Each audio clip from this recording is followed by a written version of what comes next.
Now, when you have arthritis or joint pain, there are things that are triggering it from food, like a food allergy. So we will be talking about that, some of the most common things in the foods. Also, there's advanced glycated end products. That comes from having glucose or sugar with a protein. Basically, when you do high carbs, you're going to get these, and that's going to create this sticky protein that's going to create inflammation.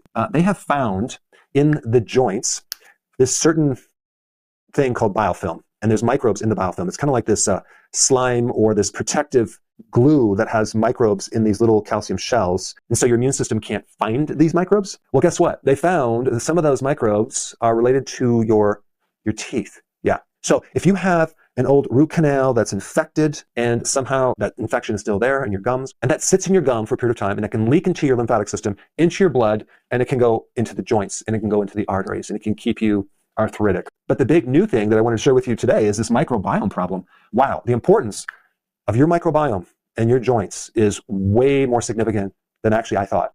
Let's talk about the foods to eat.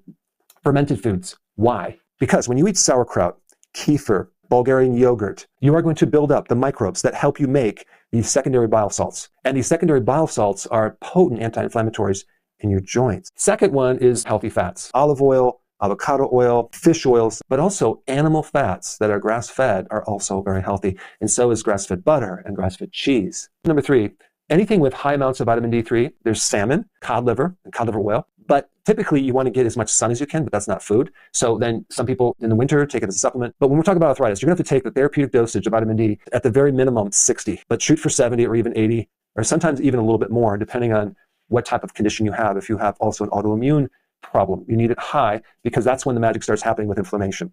Also, make sure you take vitamin K2 and magnesium to offset any problems with that.